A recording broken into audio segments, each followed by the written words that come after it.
Mr. Secretary, thank you very much for that. It was a comprehensive view of how important NATO is to the United States and how important the United States is to NATO. And it's the fact that they're mutually beneficial is the key to its success all these years.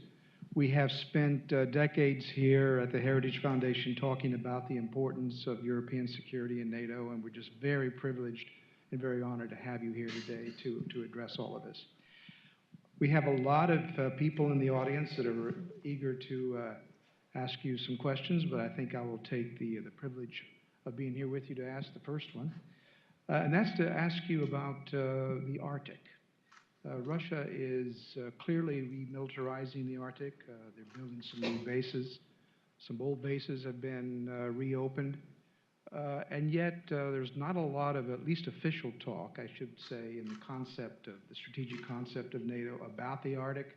You come from a country very close to the Arctic. We'd be very interested in what you think, how NATO should be thinking about Arctic security.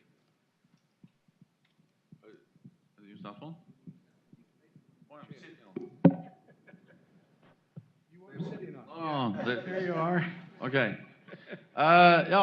First of all, the Arctic is extremely important, and we see, as you said, increased Russian presence with modern military capabilities in the Arctic. And that's also one of the reasons why NATO is adapting our military posture, not only the Arctic, but as I say, in general. But that also has some consequences for the Arctic.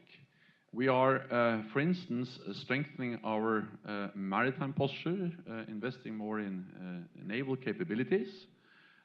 We have just agreed to establish a new Atlantic Command with a headquarters in Norfolk, Virginia, and that will address also some of the challenges in the Arctic.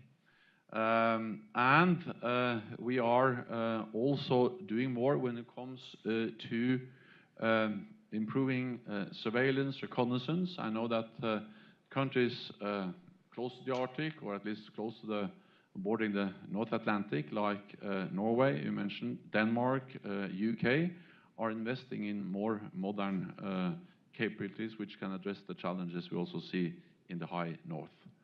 You are right that I'm coming from a country which is close to the Arctic, actually more than that. Half of Norway is in the Arctic. So you have to remember that the Arctic is not only the North Pole. The Arctic is everything north of the polar or the Arctic Circle, which is, for instance, half of Norway. So what we do, for instance, in northern Norway or in Greenland or in the North Atlantic is also extremely important for the Arctic. Having said all this, I would like to highlight the following, is that we used to say that we have low tensions in the high north. And I still believe it is important to try to keep tensions down in the high north. And the reality is that partly because this is a very vulnerable area for also environmental reasons, we are also working together with Russia addressing some of the challenges in the high north. It's something called the Arctic Council.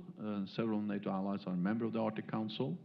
Russia is member. We work together with them on search, rescue, environmental cooperation, and managing big fish stocks up there. And I believe that there is no contradiction between being so strong, present, but at the same time see the potential for cooperation in the high north. Thank you. Now we'll open it up to the audience. If I could just ask you to raise your hand.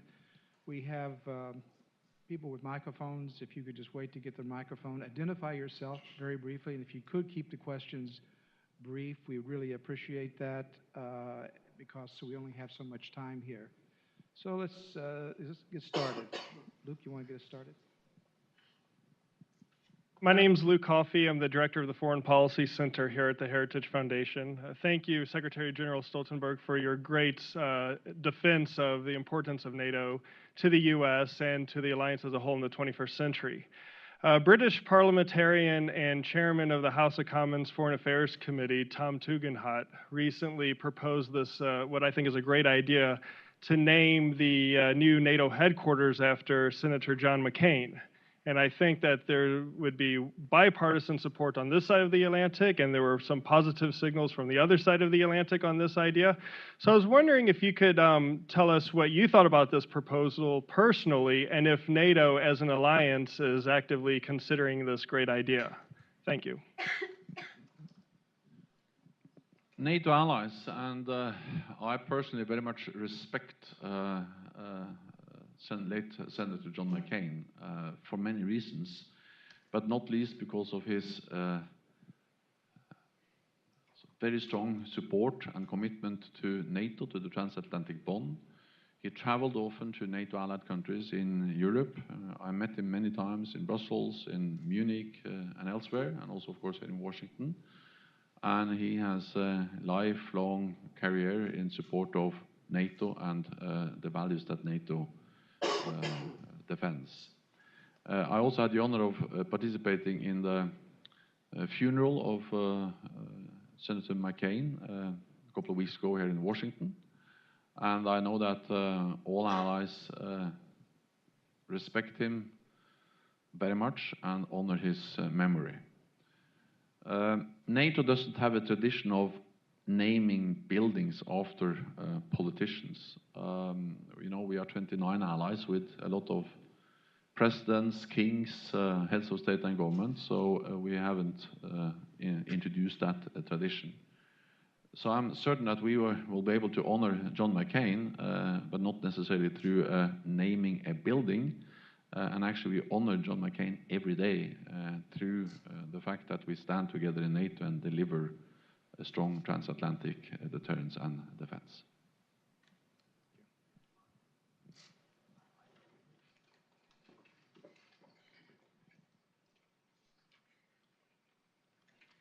Thank you, Secretary General. Jeff Rathke from the American Institute of Contemporary German Studies. Two questions, if I could. Often we hear criticism from Washington about the contributions that Germany makes to the alliance, in particular its level of defense spending. I'd be interested in your comments on how you see the trends in Germany and what issues you prioritize in your dialogue with Germany, and also whether you think there's any grounds for fear that NATO allies in the East might provoke a conflict with Russia.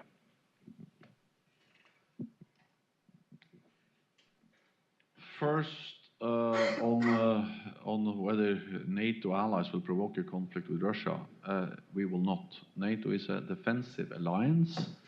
NATO has proven that for many, many decades.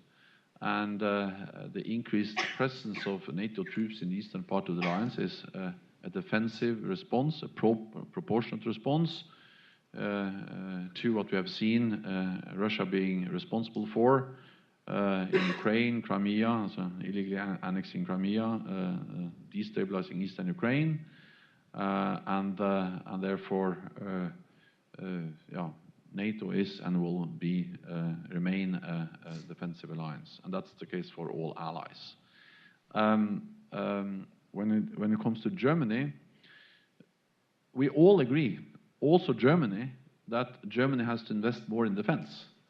That's something we agreed at the NATO summit in July. We have stated that also before, and Germany has started to increase defense spending. And they have actually put forward a plan to increase defense spending by 70% over a decade, which is significant, and this is money which will be helpful to modernize their armed forces, to buy new modern equipment, and they have started this build-up. I welcome that because what Germany does really matters, because the German economy is so big. So when they start to move, it also affects the total defense spending of NATO. Burden sharing within the alliance is, of course, very much about defense spending, but it's also about what we call contributions and capabilities. And Germany is contributing, for instance, to the NATO presence in Afghanistan. It's the second largest force contributor to our mission there. And they are responsible for the northern part of Afghanistan, one of the lead nations or framework nations. And Germany is also contributing to other NATO missions and operations in Kosovo, but also, for instance, being a lead nation for one of our battle groups, the one we have in Lithuania. So the short answer is that yes, Germany should do more, but Germany agrees, and they have started to invest more in defense. Other questions? Here in the middle.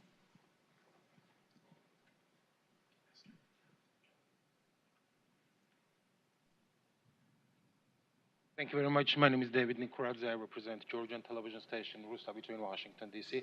Secretary General, I wonder if there is any update about NATO enlargement and Georgia's possible membership. Thank you, sir. We had a very good meeting with the Georgian president in Brussels during the summit. I met with President Margvelashvili, and we addressed the importance of strengthening the partnership between NATO and Georgia. NATO strongly supports the sovereignty, the territorial integrity of Georgia, and of course we don't in any way recognize the presence of Russian forces in parts of Georgia. We also reiterated at the summit in July, NATO heads of state and government, that Georgia will become a member of NATO. We help Georgia with implementing reforms. We provide political support, practical support. We have established a training center, training and evaluation center in Georgia, and we help with implementing reforms of defense and security institutions. So Georgia is making progress. We welcome that. We will continue to support Georgia and help Georgia as it moves towards closer Euro-Atlantic integration, including towards membership in NATO. Let me also add that we are extremely grateful for what Georgia does for NATO. Georgia participate in NATO exercises, contribute to our NATO response force, but not least, Georgia is one of the main partners sending troops, contributing with troops to our mission in Afghanistan. So Georgia is important for NATO, and NATO is important for Georgia, and we continue to strengthen our partnership. Mr. Secretary, let me shift the topic a little bit. You're talking about what NATO is doing and how important it is to our mutual security, but let me shift the question to public diplomacy and public support for NATO, both here and in Europe. It's been over 30 years since the Cold War ended. The challenges today from Russia are somewhat, on the one hand, they're similar, on the other hand, they're entirely different. Many younger people who were not alive during the Cold War are being asked to support and even participate in some cases in military operations on behalf of NATO. Can you say a few words about how we need to go beyond sort of making the case, if you will, to states and politicians and experts, to the public at large about how important NATO is to the security, particularly for younger people? Of course, you can never take the support for NATO for given, and new generations who have not, who don't remember, who have never experienced the war, of course, it's a different thing for them. But having said that, I think the good news is that when you look at the opinion polls, it's actually strong support for NATO, especially in the United States, and the support for NATO has increased. I can't remember, it was 60-something%. So it's a strong support for NATO in the United States as it is in European allied countries. And according to the latest figures from the Pew Research Institute, the support is at a historic high level. So the challenge is in a way to maintain that high and bipartisan support for NATO. I think that's partly about showing that NATO is important both when it comes to collective defense in Europe, deterring Russia and any other potential adversary from attacking any NATO allied country, but is also showing that NATO is able to respond to some of the new threats and challenges in cyber, hybrid, and therefore NATO is modernizing its cyber capabilities, cyber capabilities, and responses to hybrid threats, and of course in the fight against terrorism. The fight against terrorism is not a completely new challenge. It has been there for many years, but NATO is playing a key role both in our presence in Afghanistan. We have to remember that the reason why we are in Afghanistan is to prevent Afghanistan ever again become a safe haven for international terrorists. And there are many problems in Afghanistan, but at least we have prevented Afghanistan from once again becoming a platform for launching terrorist attacks against our own countries. Now we are also starting training mission in Iraq. So NATO is able to respond to many different challenges. Let me add one more, and that's, for instance, the migrant and refugee crisis in Europe. NATO is also helping to respond to that with our presence in the Aegean Sea, where we help to implement an agreement between Turkey and EU on stopping the flow of illegal migration over the Aegean Sea. Let's go over this way.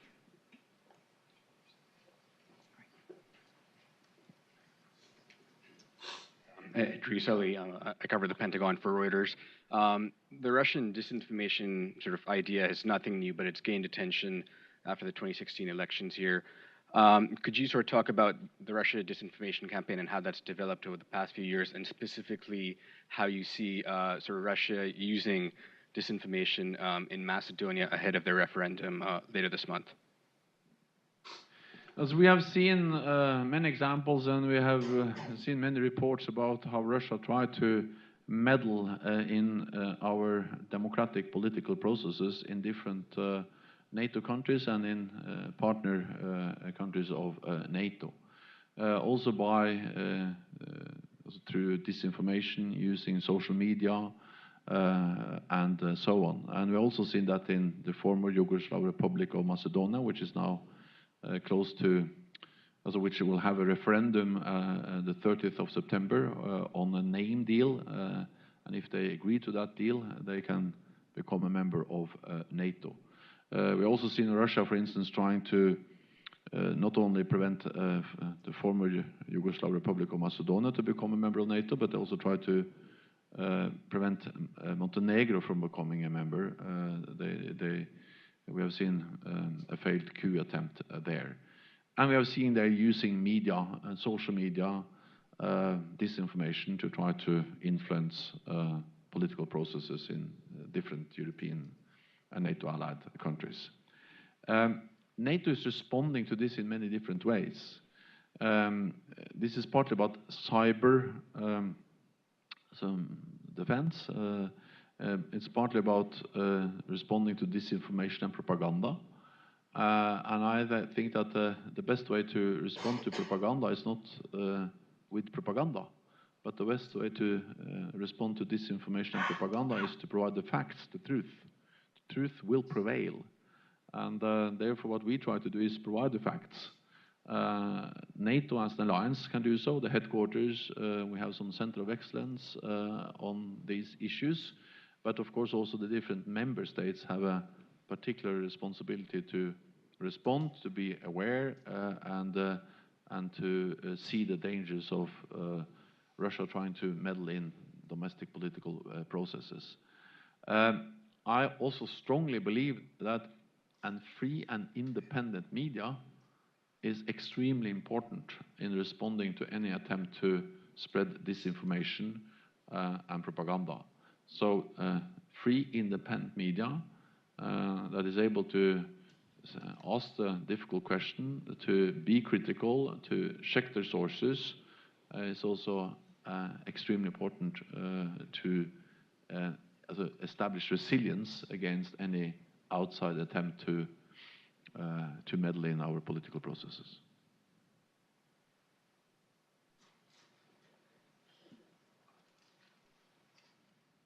Hi, Amanda Macias. I cover the Pentagon for CNBC. I'm wondering if you could discuss the unique situation Turkey is in with their desire to buy the Russian missile system S400 and also wanting to buy the F35. Can you talk about those two big ticket items and how they conflict with each other? It is a challenge, and it is well known that there is a disagreement between Turkey and especially the United States on this issue. Decisions on acquisition of military capabilities is a national decision. But what is important for NATO is, of course, interoperability, that the different systems can work together. And I have discussed this many times in Ankara, also discussed it in Washington, and I hope that it's possible to find a solution, because what we see now is a challenge for all of us, that there is this disagreement on the issue of S400, the Russian air defense system, which Turkey has decided to buy, and also the decision, and actually Turkey being part of the F35 program. And I also welcome the fact that there is a direct bilateral dialogue between Turkey and the United States on this issue. And also the fact that NATO has been a kind of platform for this dialogue. I know that this was an issue that was addressed, for instance, during the summit in July in NATO. Let me add then one more thing, and that is that Turkey is a very important ally for NATO for many reasons, but not least because of its geographic location. If you look at the map, you see how big Turkey is, but also how Turkey is bordering Iraq, Syria, and you will understand why Turkey has been so important in the fight against ISIS-Daesh. Infrastructure bases, air bases have been extremely important in the success we have had in degrading and fighting ISIS. Turkey is also important when it comes to dealing with the migrant and refugee crisis. They host millions of refugees, and they are important to implement an agreement between EU and Turkey on managing the flow of migrants over the Aegean Sea. Turkey is also the ally which has suffered, without a comparison, most terrorist attacks. And it's important that we understand that this is something which really is appalling to see the high number of terrorist attacks in Turkey, and they also suffered a failed coup attempt.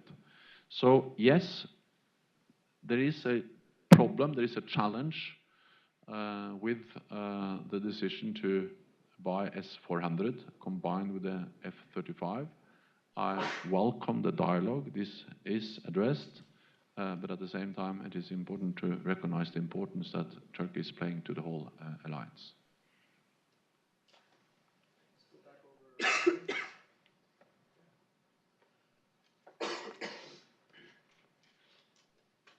Hi, Courtney McBride with Wall Street Journal. Thank you for doing this. You've discussed contributions and capabilities a little bit, but are you concerned that some of the public discussion of NATO, particularly with respect to burden sharing, has been framed in financial terms?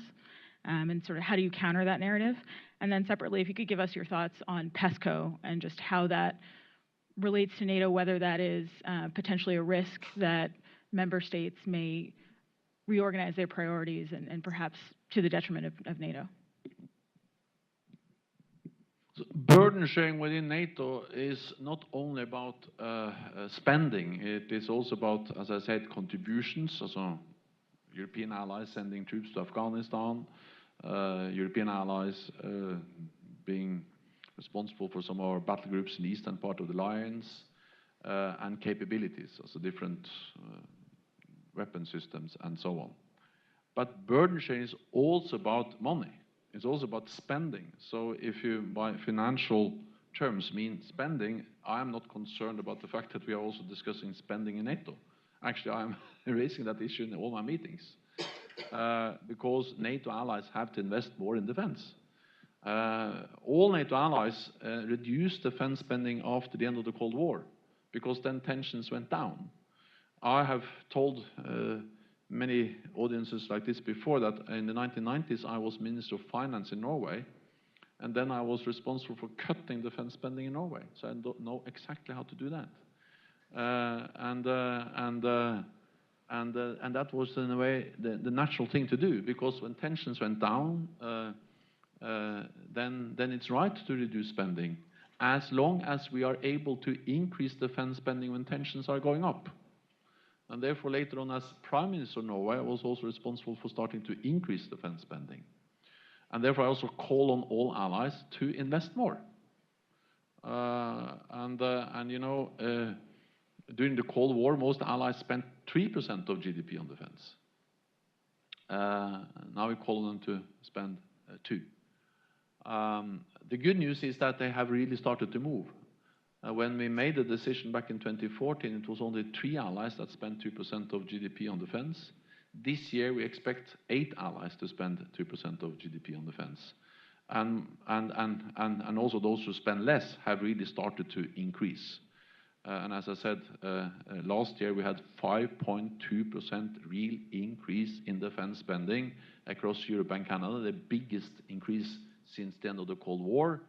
And since Trump became president, NATO allies, European NATO allies, and Canada have increased defense spending by $41 billion. So we are really going in the right direction. We are pushing for more, but we have seen a significant shift.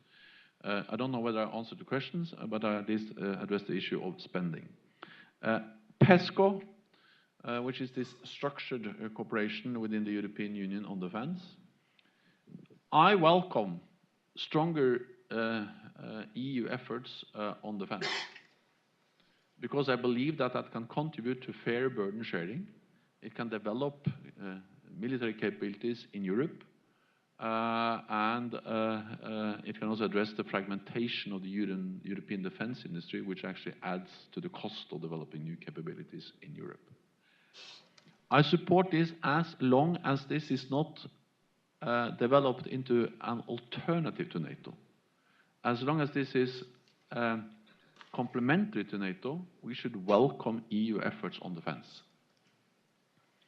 It has been clearly stated from European leaders, from the EU, that this is not about duplicating NATO, this is not about creating an alternative to NATO, but this is about strengthening the European pillar within NATO. And as long as that's the case, we should welcome it. Because we need more European capabilities, we need more European cooperation on defense. For instance, the US has one type of main battle tank. In Europe, they have 7. So it is much less economy of scale, much more costly. So if the European PESCO cooperation can address the fragmentation of the European defense industry, that will actually be good for all of us. But European EU efforts on defense can never replace NATO. Partly because if you look at the facts and the figures, when UK leaves EU, 80% of NATO's defense expenditure will come from non-EU allies. So that's no way that can replace NATO. And this is not only about money, but also about geography. Because if you look at geography, you have in the north you have Norway, Iceland, North Atlantic. In the south you have Turkey and some other allies. And in the west you have Canada, United States, and UK. And of course, any credible defense of Europe needs those capabilities and also the geography of these allies to be effective in defending Europe. So, yes, I believe in stronger European defense. I believe in stronger EU efforts on defense, but not as an alternative, but something which is complementing NATO. The last time the NATO strategic concept was published was in 2010, and there's a lot that's happened since then. There's been the invasion of Ukraine, Arab Spring, the migrant crisis, and the Russian intervention in Syria. Is it time to update the strategic concept? Some argue in favor of that, and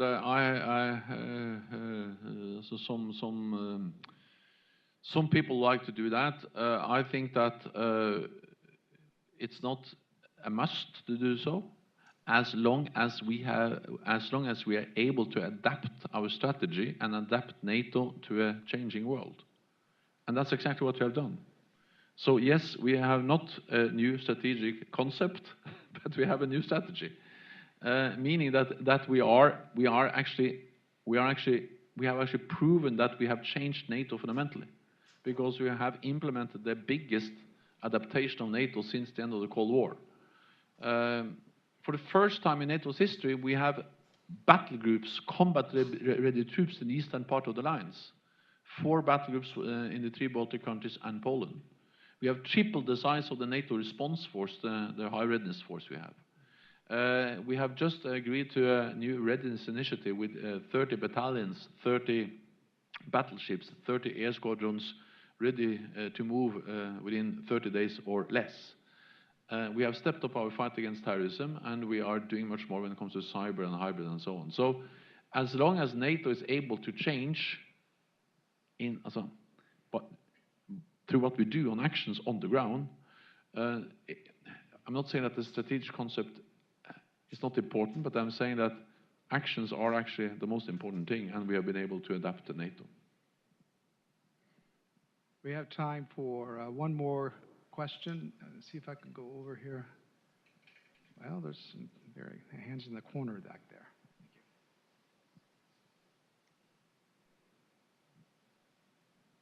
Hello, sir. My name is Grzegorz Kędzia. I am student of Daniel Morgan Graduate School of National Security. I've got for you a question connected with Eastern flank. Last week, Estonian counterintelligence arrested 2 men for espionage for Russia. One of them was a major in Estonian army headquarters. Could you, sir, tell us anything about damages caused by that espionage activity? Thank you.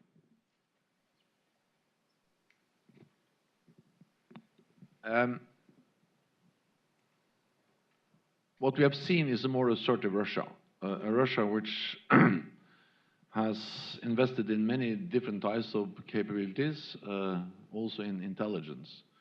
But I will not comment on intelligence. That will be just undermine what NATO is doing and NATO allies are doing in the area of intelligence.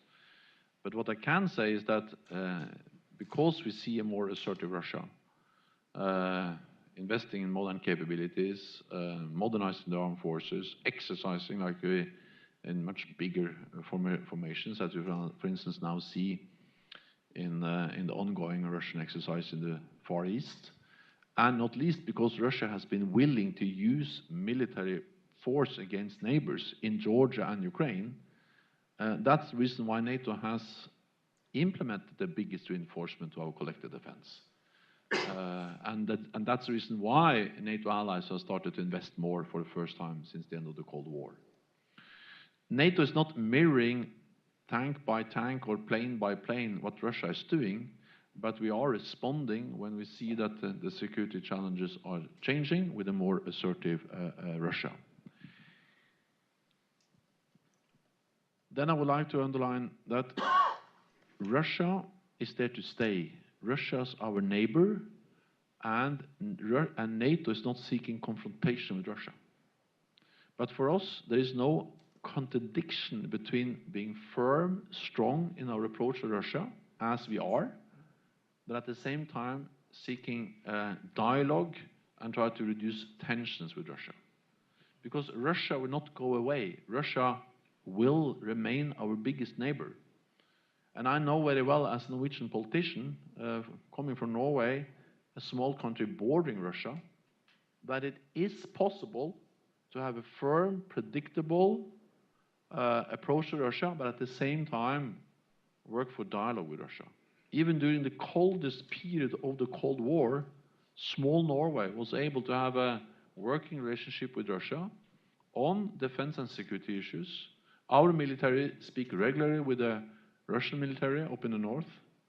On energy, environment, we agreed the borderline. But that was not despite NATO, despite Norway's membership in NATO, but it was because of NATO's membership in NATO, because that NATO membership provided the strength and the platform to engage with Russia. So I say this because we will all be losers if we move into a new Cold War, a new arms race. So we have always to find that balance between being firm, predictable, delivering credible deterrence and defense, but at the same time trying to develop a better relationship with Russia, including arms control and political dialogue with Russia. And that's exactly what NATO is doing. Mr. Secretary, we run out of time. We thank you very much for your time, for coming here to the Heritage Foundation. We know it's personally your first visit here, but we hope to see you again in the future. Maybe we can make this a regular event, an annual report to the Heritage Foundation on the state of NATO. But we really appreciate your speech. We appreciate the time you've spent with the audience here. It's been a very in-depth analysis and a comprehensive review of what's going on. So please, everyone, join me in a round of applause for the Secretary of War.